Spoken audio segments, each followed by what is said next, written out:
Unit 6, Lesson 7, Part 1, Linear Systems. So this is the final lesson of Unit 6. So in the previous lessons, we have investigated how to calculate slope, how to calculate y-intercept, how to put these two quantities together in order to get an equation of a line. So this final lesson is about finding solutions between two equations.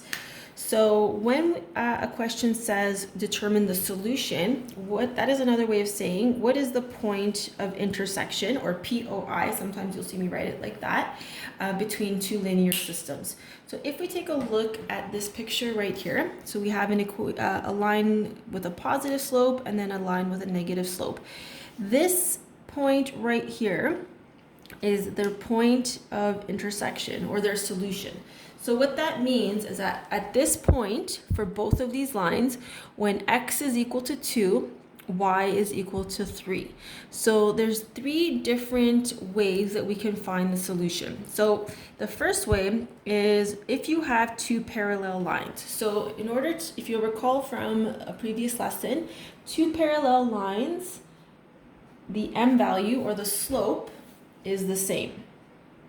So you can tell by looking at two lines graphically if they're parallel, or if you're given the equation, if both of their equations have the same m value, then they are parallel. Now we know that parallel lines never meet, so therefore if they don't meet, they're not going to ever have a point of intersection, so there would be no solution, so no point of intersection. Two non-parallel lines, two non-parallel lines are only going to meet at one point, so therefore they will have one solution. So parallel lines, no solution; non-parallel lines, one solution. The third scenario is if you have two identical lines. So if you have two identical lines, then the slope and the y-intercept, so m and b, have to be the same. So if they have the same m, the same b, then they're going to be identical lines. And in that case, if they're identical lines, then all of the points are going to be shared. So they would have an infinite number of solutions. Now, if we take a look at these two equations, so we've got y equals 2x plus 3. So in this case, m is 2 and b is 3. Now in this equation, we can't tell what m and b are because it's written in standard form. So what we would have to do is convert this into standard form. So I'm going to just show you how these would be the same line. So we're going to move the 6 over, and we're going to move the 4 over. So we're going to be left with negative 2y equals negative 4x, take away 6.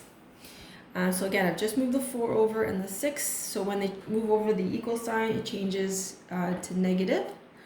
I want to get rid of the negative 2 in front of the y. So I divide everything by negative 2. So y equals, so negative 4 divided by negative 2 is 2. Negative 6 divided by negative 2 is positive 3.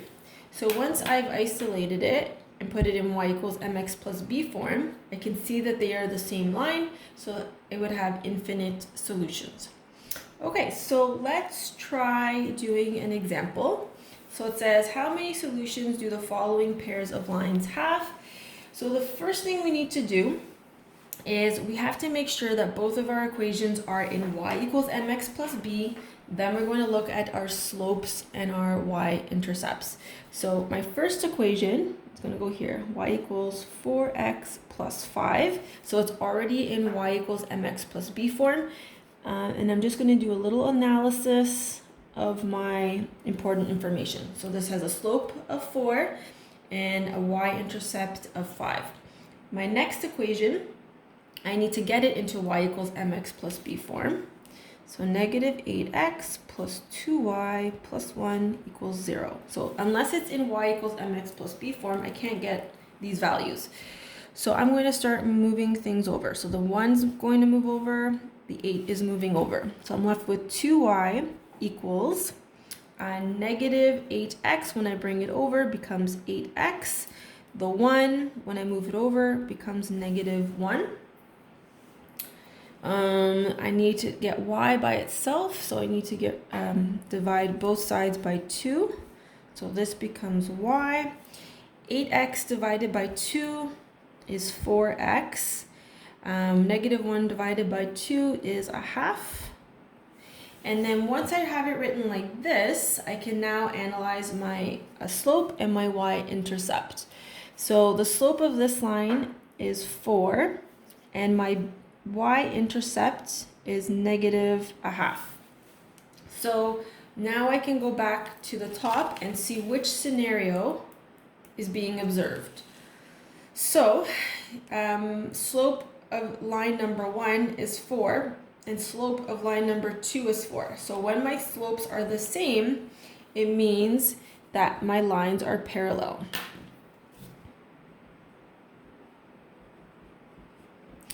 So if my lines are parallel, I know that two parallel lines never meet. So there are 0 solutions. Solutions means points of intersection. So they're parallel lines, therefore they will not have a point of intersection.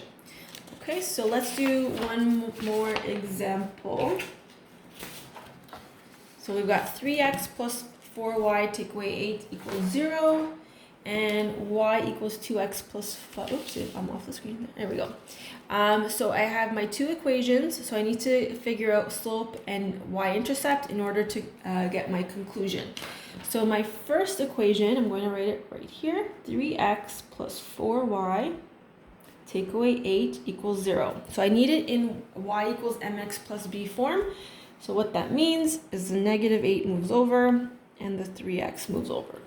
So 4y equals negative 3x. The negative 8 moves over, so it becomes positive. I need to get rid of my 4 in front of my y, so I divide by 4 and divide by 4 on that side. So I'm left with y equals, so the 4 is going to get divided by the 3x, and the 4 is going to get divided into the 8. So this part becomes negative 3 over 4x, and 8 divided by 4 is 2. So now I have my equation of a line, and once I have my equation of a line, then I can use it to figure out my slope. So my slope is m is equal to negative 3/4, and my b is 2, so that's my y-intercept. So now I have to take a look at my other equation. So my other equation is y equals 2x plus 5. So y equals 2x plus 5 is already in slope y-intercept form. So slope is equal to 2, b is equal to 5. So I don't have to do any calculations. But what I do now is I'm going to compare my slopes. So this is m is equal to negative 3 over 4. M is equal to 2. So these lines are not the same, and they are not parallel. So they are non-parallel lines. And lines that are non-parallel, if you look at the second scenario, have one solution. So that means they have one point that they share.